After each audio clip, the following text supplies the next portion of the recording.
الحمد لله وحده والصلاة والسلام على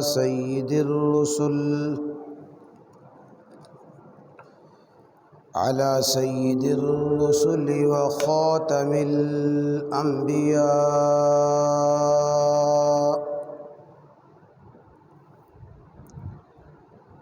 رب اشرح لي صدري ويسر لي أمري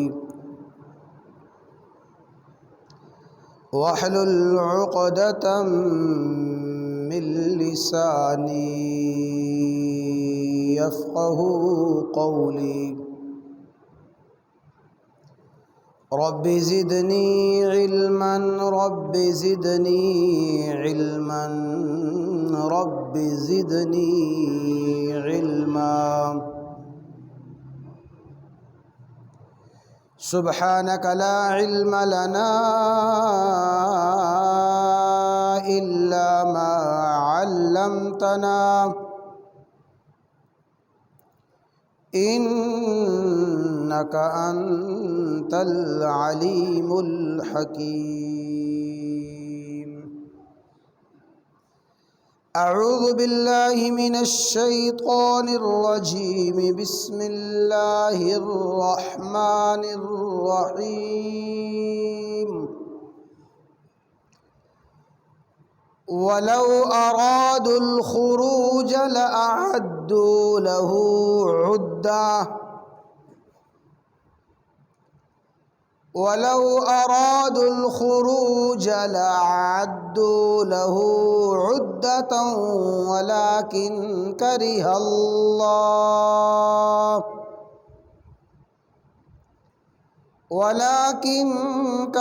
الله بعاثهم فثبطهم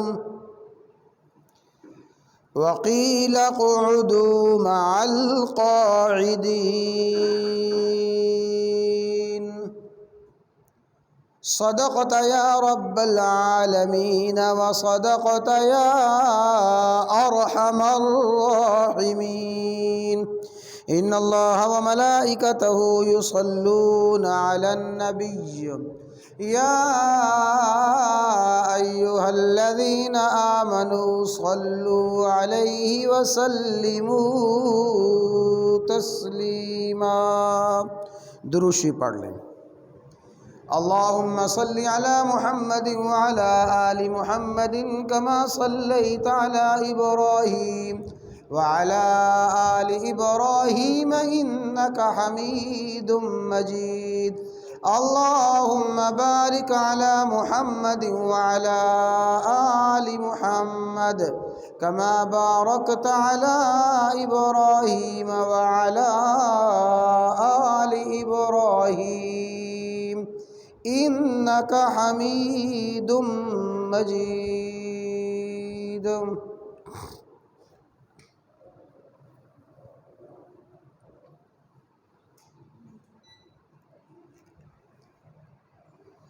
قابل صد احترام برادران اسلام،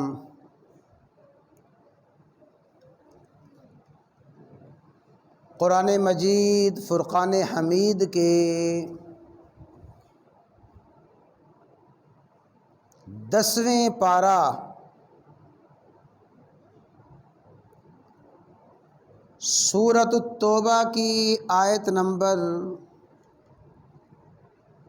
46 پڑھی گئی ہے.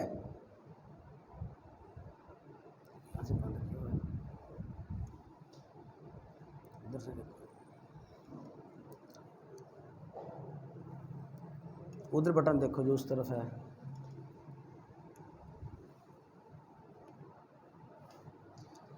سورہ توبہ کی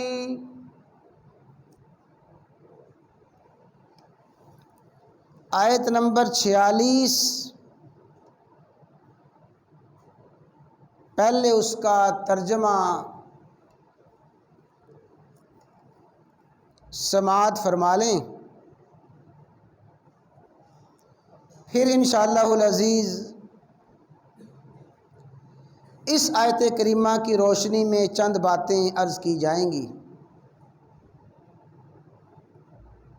سب سے پہلے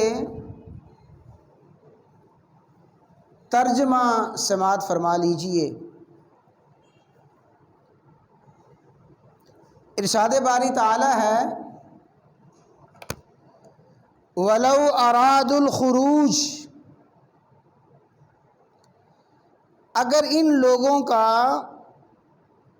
جہاد میں جانے کا ارادہ ہوتا، وَلَوْ أَرَادُوا الْخُرُوجَ، اگر اپنے گھروں سے نکلنے کا یہ لوگ ارادہ رکھتے ہوتے، لَأَعَدُّوا لَهُ عُدَّةً، تو یقیناً اس کے لیے کچھ ساز و سامان تیار رکھتے۔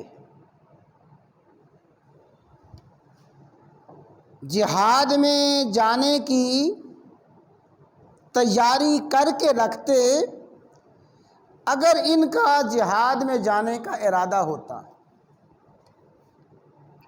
وَلَٰكِن كَرِهَ اللَّهُ بِعَاثَهُمْ، لیکن اللہ تعالیٰ کو ان کا اٹھنا، ان کا جہاد میں نکلنا ہی ناپسند ہے۔ فَثَبَّتَهُمْ، اللہ تعالیٰ نے ان کے اعمال کی نحوست سے ان کو سست اور کمزور کر دیا۔ وَقِيلَ اقْعُدُوا مَعَ الْقَاعِدِينَ، اور ان سے کہا گیا کہ بیٹھے رہو بیٹھے رہنے والوں کے ساتھ۔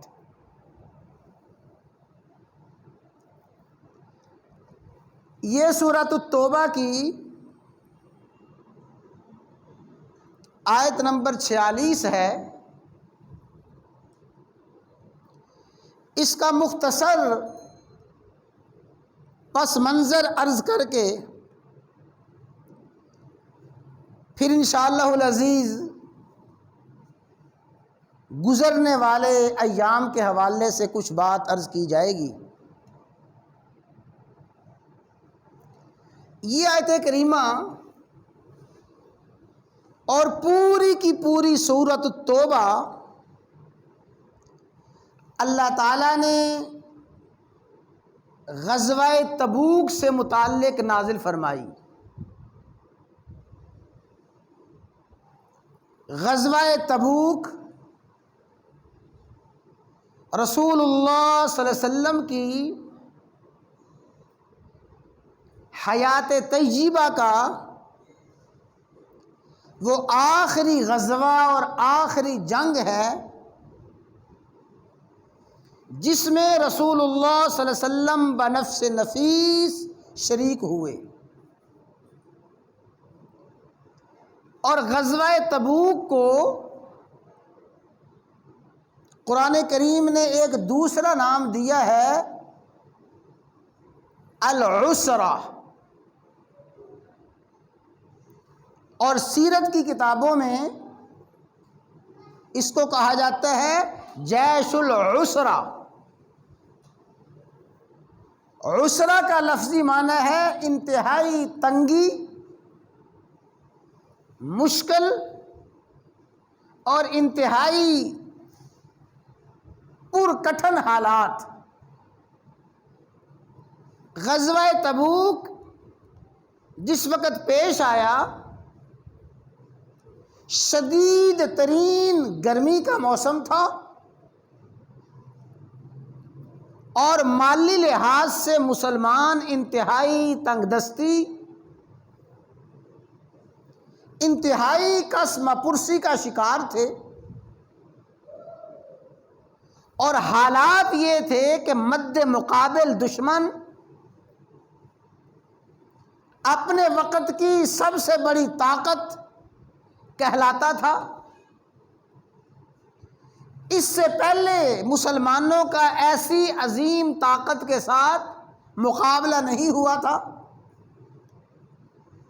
تو اس غزوہ میں، اس جنگ میں شریک ہونے والے مخلص ترین اور کامل ترین ایمان والے اصحاب رسول صلی اللہ علیہ وسلم نے ایسی جانثاری اور ایسی فداکاری اور ایسی وفا کے نمونے پیش کیے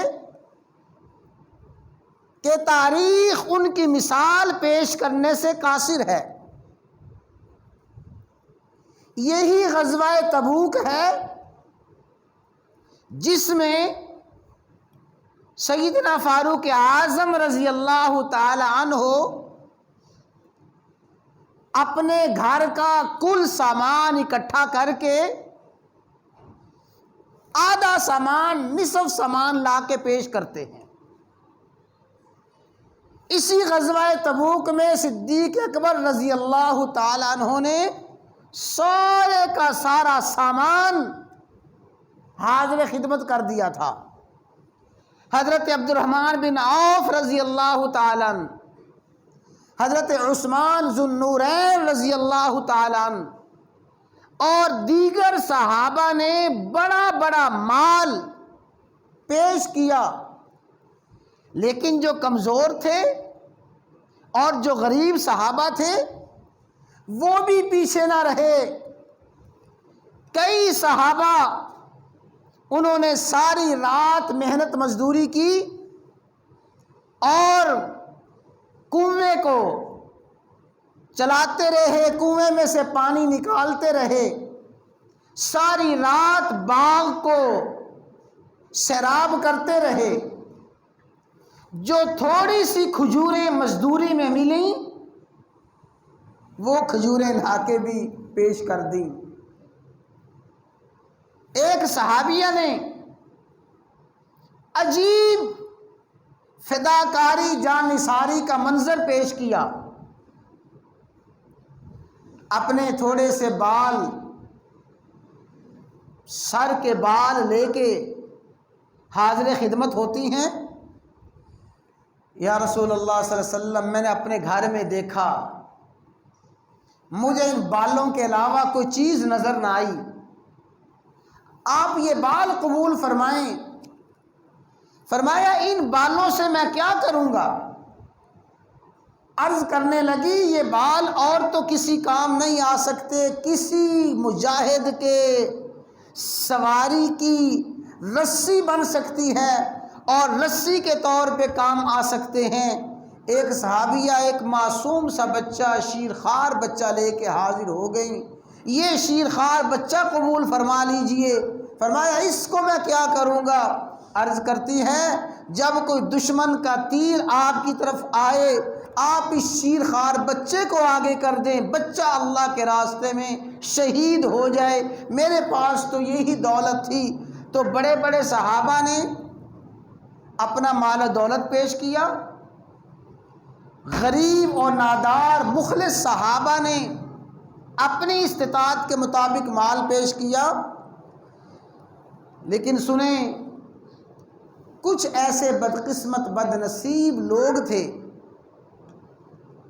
جن کو منافقین کہا گیا، وہ جان بوجھ کر اس غزوے سے اور اس جنگ سے اپنی جان چھڑانے لگے، جھوٹے ہیلے بہانے تراشنے لگے، رسول اللہ صلی اللہ علیہ وسلم کے پاس آ کے انتہائی عذر پیش کرنے لگے۔ رسول اللہ صلی اللہ علیہ وسلم نے ان کو اجازت تو دے دی، لیکن اللہ تعالیٰ نے اس آیت میں ایک اصول بیان فرمایا، جو اصول قیامت تک کے لیے، میرے لیے، آپ کے لیے، ہر مسلمان کے لیے رہبر و رہنما ہے۔ اس اصول کو اچھی طرح سمجھ لیں اور اپنی زندگی کے ہر موقع پر، ہر مرحلے پر اس اصول کے مطابق اپنا جائزہ لیں۔ اللہ تعالیٰ نے ان لوگوں کا ذکر فرمایا جو بلا عذر غزوہ تبوک میں شریک نہ ہوئے اور جنہوں نے جھوٹے ہیلے بہانے کر کے اپنی جان چھڑائی۔ یہ آیت کریمہ سمجھیں، فرمایا وَلَوْ أَرَادُوا الْخُرُوجَ لَأَعَدُّوا لَهُ عُدَّةً، اے حبیب صلی اللہ علیہ وسلم، یہ منافقین جو اس وقت اپنے گھروں میں جا کے بیٹھ گئے ہیں، جنہوں نے غزوہ تبوک میں شرکت نہیں کی، حقیقت بات یہ ہے کہ یہ غزوہ تبوک میں شریک ہونا ہی نہیں چاہتے تھے۔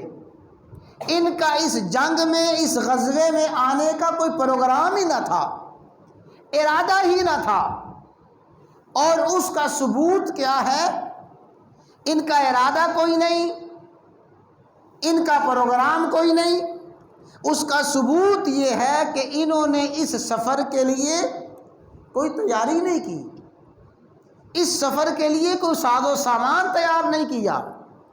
وَلَوْ أَرَادُوا الْخُرُوجَ لَأَعَدُّوا لَهُ عُدَّةً، اگر ان کا جہاد میں جانے کا، اللہ کے راستے میں نکلنے کا، گھر کو چھوڑ کے سبیل اللہ، اللہ کے راستے میں نکلنے کا ارادہ ہوتا، لَأَعَدُّوا لَهُ عُدَّةً، یقیناً اس کے لیے کچھ تیاری کرتے، کوئی سواری تیار کرتے، کوئی ساز و سامان تیار کرتے، کوئی پروگرام بناتے، کوئی منصوبہ بناتے۔ تو اللہ تعالیٰ نے اصول یہ بیان فرمایا کہ اگر نیکی کا کوئی موقع آیا ہے اور اللہ تعالیٰ نے انسانی زندگی میں کوئی نیکی کا موقع نصیب فرما دیا ہے، تو اس نیکی کا موقع، عین موقع اور عین ادائیگی سے پہلے جو اس کے لیے تیاری کر لے، اس نیکی کے لیے، اس آنے والے عمل کے لیے اپنے آپ کو تیار کر لے، سمجھ لیں کہ ایسا شخص اس نیکی میں شریک ہے اور ایسا شخص اس نیک عمل میں شریک ہے۔ لیکن اگر کسی نے اس نیکی کے لیے تیاری نہیں کی، اس عمل کے لیے تیاری نہیں کی اور بغیر تیاری کیے اس نے وقت گزار دیا، تو اللہ تعالیٰ کو یہ عمل اتنا ناپسند ہے کہ اللہ تعالیٰ اس نیکی سے اس کو محروم کر دیتے ہیں۔ وہ اس نیکی سے بدقسمت اور بد نصیب ہو کے ہاتھ ملتا رہ جاتا ہے۔ تو جو نیکی اور جو نیک عمل آپ کرنا چاہتے ہیں، اس نیک عمل کے لیے پہلے سے تیاری کرنا، یہ اس نیک عمل کرنے کا ثبوت ہے اور اس نیک عمل میں شامل ہونے کا ثبوت ہے۔ رسول اللہ صلی اللہ علیہ وسلم نے اسی غزوہ میں بڑی اہم بات سمجھائی۔ صحیح حدیث میں آتا ہے کہ آپ غزوہ تبوک کے سفر پہ جا رہے ہیں، انتہائی گرمی کا زمانہ ہے، سواریاں بہت کم ہیں، انتہائی تنگ دستی کے ساتھ سفر جاری ہے۔ ایک دن آپ نے بڑی خوب بات فرمائی، فرمایا میرے صحابہ، تم تو سفر کی مشقتیں جھیل رہے ہو، یہ کٹھن حالات کا مقابلہ کر رہے ہو، لیکن سنو، تمہارے کچھ ساتھی ایسے ہیں، توجہ کے ساتھ بات سمجھیں، فرمایا تمہارے کچھ ساتھی ایسے ہیں جو سکون کے ساتھ اپنے گھروں میں بیٹھے ہوئے ہیں، وہ تمہارے ساتھ اس مشکل اور کٹھن سفر میں شریک نہیں، اپنے گھروں میں بیٹھے ہوئے ہیں، لیکن تم جو بھی مشقت اٹھاتے ہو، تمہاری ہر مشقت میں وہ شریک ہیں۔ تم جو قدم اٹھاتے ہو، ہر قدم اٹھانے کا جو ثواب تمہیں ملتا ہے، کچھ ایسے لوگ ہیں گھروں میں بیٹھے ہوئے بھی اس ثواب میں شریک ہیں۔ تم کسی وادی میں اترتے ہو، کسی پہاڑ پہ چڑھتے ہو، تم کوئی مشقت یہاں پہ برداشت کرتے ہو اور اس مشقت کا ثواب تمہیں ملتا ہے۔ کچھ خوش قسمت، خوش نصیب ایسے ہیں مدینے میں بیٹھے ہیں اور تمہارے ساتھ اجر اور ثواب میں برابر کے شریک ہیں۔ یہ کون سے لوگ تھے؟ یہ کون سے لوگ تھے؟ قرآن کریم نے ان کا ذکر فرمایا ہے، فرمایا لیس علی الضعفاء ولا علی المرضى ولا علی الذین اذا ما اتوک لتحملهم قلت لا اجد ما احملکم علیہ. ایسے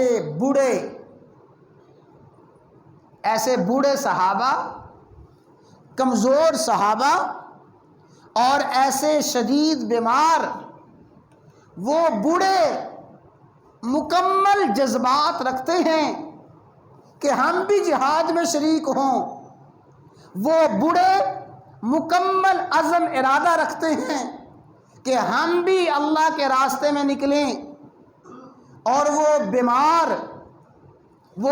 بیمار اور مریض اذا نصحوا للہ ورسولہ، اللہ کے رسول کے ساتھ مخلص ہیں، ان کا ارادہ ہے، جذبہ ہے کہ ہم بھی نکلیں.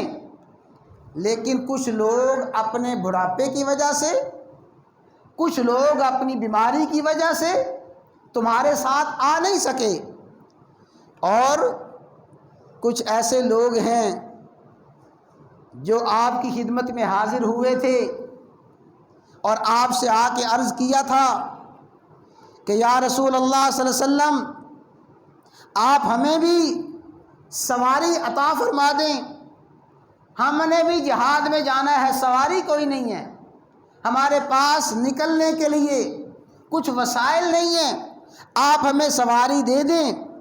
تو آپ نے فرمایا تھا لا اجد ما احملکم علیہ، کوئی سواری ہے نہیں جو تمہیں دے سکوں.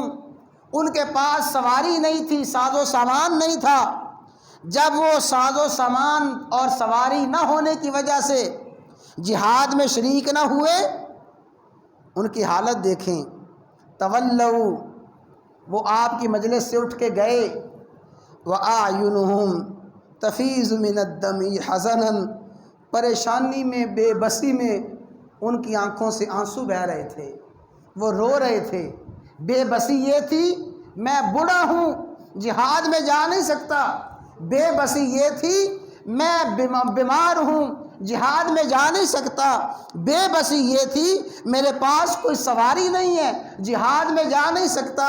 ان لوگوں کے بارے میں، یہی لوگ، ان لوگوں کے بارے میں رسول اللہ صلی اللہ علیہ وسلم نے فرمایا صحابہ سے، اے صحابہ تم مشقتیں برداشت کر رہے ہو، تم ساری کی ساری صعوبتیں برداشت کر رہے ہو، اور تمہارے پیچھے مدینہ میں کچھ لوگ ایسے ہیں جو اپنے گھروں میں بیٹھے ہیں، لیکن تمہاری مشقت میں جو تمہیں اللہ تعالیٰ کی طرف سے اجر ملنے والا ہے، تمہارے ہر اجر میں وہ لوگ تمہارے ساتھ برابر کے شریک ہیں. اس سے اصول کیا ملا؟ اس سے اصول کیا ملا؟ ضابطہ کیا ملا؟ ایک شخص نیکی کا پورا ارادہ رکھتا ہے، نیکی کا ارادہ رکھتا ہے، نیکی کے لیے تیاری کرتا ہے، تیار ہو کے پورے کے پورے عزم کے ساتھ بیٹھا ہوا ہے، اسے نیکی کا موقع نہیں ملا، نیکی کا موقع نہیں ملا. لیکن اللہ نے اس عزم، اس ارادے، اس تیاری کی برکت سے اس کو نیکی میں پورا شریک کر دیا ہے. حالانکہ اس نے نیکی ابھی کی نہیں ہے. دیکھیں نا، ایک شخص وضو کرتا ہے، وضو کر کے تیار ہو کے گھر سے نکل پڑا اور آ رہا ہے نماز جمعہ پڑھنے کے لیے. راستے میں ایسا کوئی حادثہ پیش آ گیا، وہ نماز جمعہ نہ پڑھ سکا، کسی حادثے کی وجہ سے نماز جمعہ سے محروم ہو گیا. اس نے عمل کیا نہیں ہے، لیکن اس عزم، اس ارادے کی برکت سے اللہ تبارک و تعالی اپنی رحمت کاملہ سے اس کو جمعہ پڑھنے والوں کی طرح مکمل اجر و ثواب عطا فرمائیں گے. تو فرمایا وَلَوْ أَرَادُوا الْخُرُوجَ لَأَعَدُّوا لَهُ عُدَّةً، اگر ان لوگوں کا نکلنے کا ارادہ ہوتا، جہاد کرنے کا ارادہ ہوتا، لَأَعَدُّوا لَهُ عُدَّةً، اس کے لیے پوری تیاری کرتے، ساز و سامان تیار کرتے. حضرات گرامی، اب سمجھیں بات، جو میں نے یہ ساری کی ساری تمہیدی باتیں عرض کی ہیں، اس آیت کریمہ کی روشنی میں سمجھیں. جو لوگ اپنے آپ کو ماہ رمضان کے لیے تیار کر رہے ہیں، اور ماہ رمضان کے لیے تیاری کیا ہے وہ میں نے گزشتہ خطبات میں تفصیل سے بات عرض کی ہے۔ رسول اللہ صلی اللہ علیہ وسلم ماہ رمضان کی آمد سے 2 مہینے پہلے دعا فرمانا شروع کر دیتے، اور وہ دعا میرے لیے، آپ کے لیے تعلیم تھی، سبق تھا۔ بلغنا رمضان، یا اللہ ہمیں ماہ رمضان تک پہنچا دے۔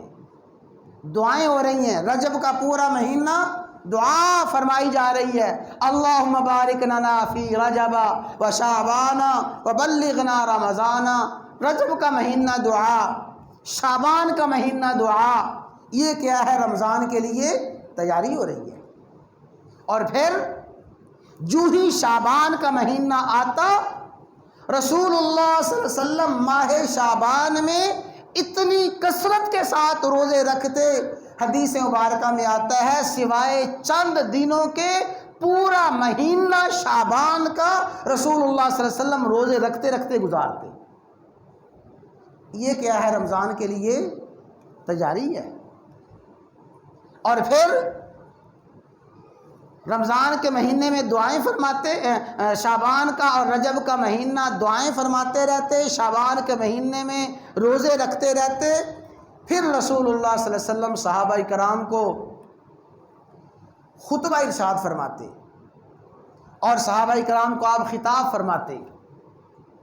صحیح حدیث میں آتا ہے، حضرت سلمان فارسی فرماتے ہیں کہ رسول اللہ صلی اللہ علیہ وسلم نے شعبان کے آخری دنوں میں ہمیں خطبہ ارشاد فرمایا، اور وہ طویل خطبہ تھا۔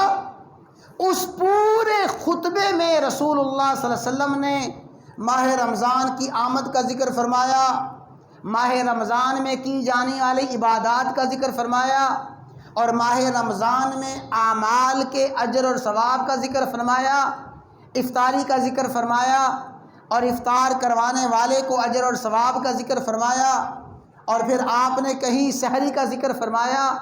رسول اللہ صلی اللہ علیہ وسلم ماہ شعبان میں صحابہ کرام کو خطبات ارشاد فرماتے، صحابہ کرام کو ماہ رمضان کے فضائل سے آگاہ فرماتے، اور صحابہ کرام کو ذوق اور شوق دلاتے۔ اور سنیں، سیدہ عائشہ صدیقہ فرماتی ہیں اذا دخل رمضان، کہ جب رمضان شروع ہو جاتا پھر رسول اللہ صلی اللہ علیہ وسلم کی حالت یہ ہوتی اشد مئزرہ، آپ اپنا تہبند مضبوطی کے ساتھ باندھ لیتے تھے۔ تہبند مضبوطی کے ساتھ باندھنے کا مفہوم یہ ہے آپ کمر ہمت کس لیا کرتے تھے، اپنے آپ کو مکمل تیار کر کے رکھتے تھے، اور اپنے اہل و عیال سے آپ راتوں میں دور رہا کرتے تھے۔ تو اس طرح رسول اللہ صلی اللہ علیہ وسلم نے ماہ رمضان کے لیے تیاری کی، صحابہ کرام کو تیاری کرنے کا طریقہ بتایا، اور قیامت تک کے لیے اصول اور ضابطہ اللہ تعالیٰ نے قرآن کریم میں ذکر فرمایا۔ جو ماہ رمضان میں عبادات کرنے کا پکا ارادہ رکھتا ہے، ماہ رمضان کی عبادات کے لیے پرعزم ہے، اس کو ماہ رمضان آنے سے پہلے اس کے لیے بھرپور تیاری کرنا چاہیے۔ جو تیاری کر لے گا، سنیں، جو تیاری کر لے گا اللہ تعالیٰ رمضان نصیب فرما دے، اس کی خوش بختی خوش نصیبی ہے۔ اگر اس کو ماہ رمضان کے آنے والے ایام نہ بھی ملے، اس نے تیاری کی ہے، تیاری کی برکت سے اللہ تعالیٰ اس کو ساری کی ساری فضیلتیں نصیب فرما دے گا۔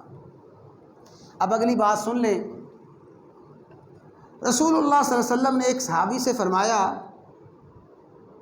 کہ جب بھی تو نماز پڑھے تو نماز پڑھنے سے پہلے اپنے ذہن میں ایک تصور رکھو۔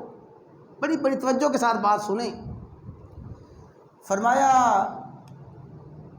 ذہن میں تصور، خیال یہ رکھو کہ یہ میری زندگی کی آخری نماز ہے۔ صلی صلاۃ مودع، الوداعی نماز پڑھ رہا ہوں، اس کے بعد مجھے نماز پڑھنے کا موقع نہیں ملے گا۔ آپ خود سوچیں، جو شخص اس نیت کے ساتھ نماز پڑھتا ہے کہ میری زندگی کی آخری نماز ہے، اس کی نماز میں خشوع خضوع کیسا ہوگا، اس کی نماز میں حضوری کی کیفیت کیسی ہوگی، اس کی نماز میں توجہ اور اس کی نماز میں فکر اور خیال کیسا ہوگا۔ تو رسول اللہ صلی اللہ علیہ وسلم نے ہر نیکی کرنے سے پہلے اس نیکی میں خشوع خضوع کرنے کا طریقہ بتا دیا۔ انشاءاللہ العزیز کل سے ماہ رمضان المبارک کی مقدس گھڑیاں شروع ہو جائیں گی، کل ہے یا پرسوں تو یقینی ہے۔ تو بھئی سب سے پہلے تو ہم اپنے دل میں یہ عزم کریں، ارادہ کریں کہ بھئی یہ رمضان تو اللہ تعالیٰ نصیب فرما دے، میری زندگی کا آخری رمضان ہی ہے۔ میرے ابا جی چلے گئے، امی جان چلی گئی، بھائی چلے گئے، فلاں چلا گیا، فلاں چلا گیا، پچھلے رمضان میں تھے، میں نے اگلے رمضان میں کہاں ہونا ہے، یہ میری زندگی کا آخری رمضان ہے۔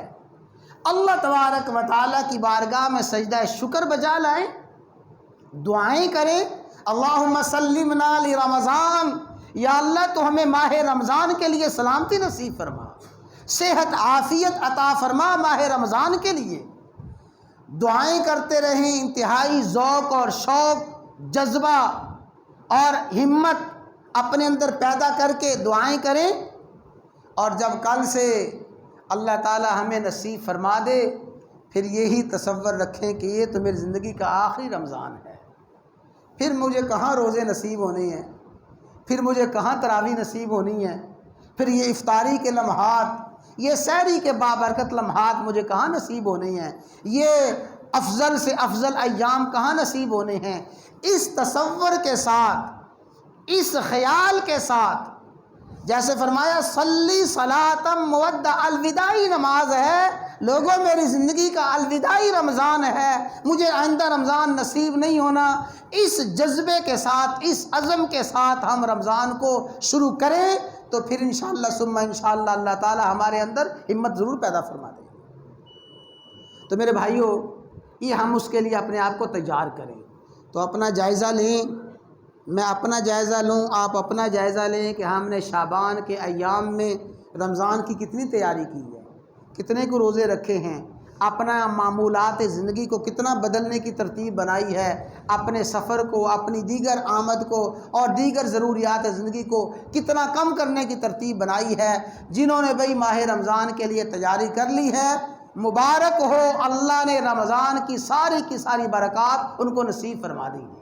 اور بھئی اگر تیاری نہیں کر سکے تو ابھی بھی یہ لمحات ہیں، گھنٹے ہیں، ان میں اپنی تیاری کریں، روحانی تیاری کریں، عبادات کے لیے تیاری کریں۔ اصل عبادات کے لیے روحانی طور پہ اپنے آپ کو تیار کرنا، یہی ماہ رمضان کی تیاری ہے۔ اللہ تعالیٰ سے دعا ہے کہ اللہ تعالیٰ آنے والا رمضان صحت و عافیت کے ساتھ، سلامتی کے ساتھ ہم سب کو نصیب